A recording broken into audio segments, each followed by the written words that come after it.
Good morning, ka-work, ka-business, and ka-partners all over the world. Welcome back to my channel. This is Jean Juana Patindon. So ngayon naman mga kapatid, ating tatalakayin ang ating ginawang Excel sa ating paggagamit ng phone. So gumagawa po tayo sa ating pagkakalikot sa ating channel. So ngayon ipapakita ko po sa inyo ang ating ginagawa na calculation base sa ating income. So, ang ating pag-uusapan dito is regarding sa ating MP2 account. So, Modified Pag-ibig 2. So, ito po yung isa sa ating investment na ating pinagkabalahan sa ating pag-iipon. So, meron po akong dalawang account. So, ngayon, ipapakita ko po sa inyo or isi-share ko po sa inyo ang ating first account.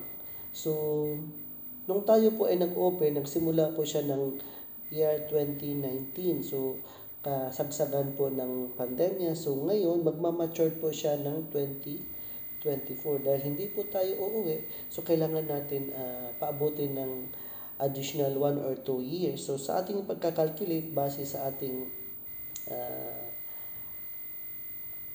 total income sa ating pag-iimpok ng MP2, meron po tayong 196,402.06.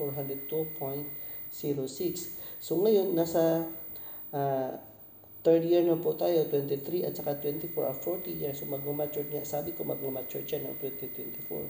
Since hindi man tayo uuwi, so at hindi ko rin siya muna kukunin. So uuwi tayo ng 2025, saka pa lang natin siya kukunin. So base sa ating calculation na latest 5 years dividend rate, so nagkaroon po tayo ng average rate ng 6.75%. So baka magtaka po kayo kung paano ko po kinukuha ang assuming 6.75% na interest rate as per year, as remaining 3 years, which is 2023, 24, and 25. So ngayon, magkakalculate na po tayo mga kapatid. So, sa 196,402.06 in year 2023, update lang po tayo. Today is November 21. So, kung magkakaroon po siya ng 6.75%, ang kikitain po niya sa ating dividend rate for the whole year is 13,257.13. So, ngayon, dahil nga 2023 matatapos na, magiging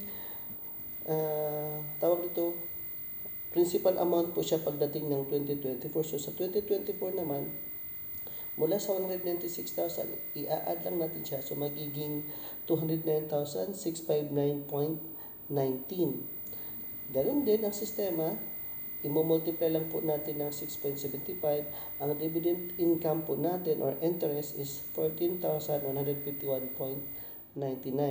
I-add lang po ulit natin siya. So, magiging 223,811.18 by the year 2025. So, it means magmamature na po siya. So, kikita ulit siya ng 15,107.25.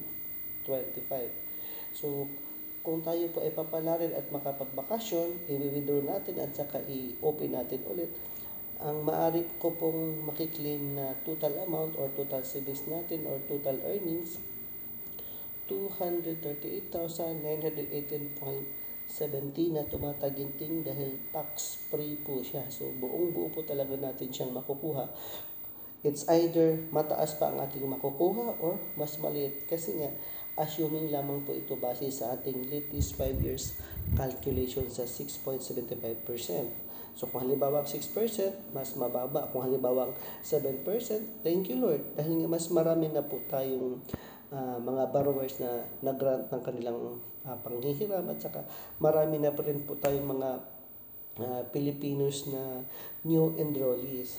So kung nawa inyong nasubaybayan at nagustuhan ng ating pag-share ng ating pag-i-impok sa ating MP2 gamit ang ating Excel sheet sa ating mobile phone, paki-follow, paki-like, and don't forget to click the notification para mas magiging updated pa po kayo sa ating mga susunod na video. Jean Juana po. Jean Juana Patidol.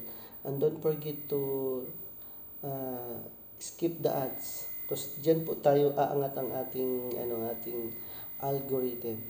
So nawa inyong nagustuhan, mega shoutout sa ating mga OFW, sa ating mga Pinoy na nag-iimpok sa ating modified pag-ibig to or sa ating pag-ibig contribution na ginagawa natin ng paraan. So kung hindi pa man kayo nakapag-enroll o nakapag-avail ng ating sinasabing modified pag-ibig to, so maaari po tayong kumonsulta or lumapit sa the nearest branch. Pwede din po tayong mag-apply online. Kailangan lang natin i-upload ang mobile apps ng ating virtual pag-ibig kung tayo po ay nasa ibang bansa. Thank you for watching. Stay safe, God bless, and bye-bye. See you in my next vlog.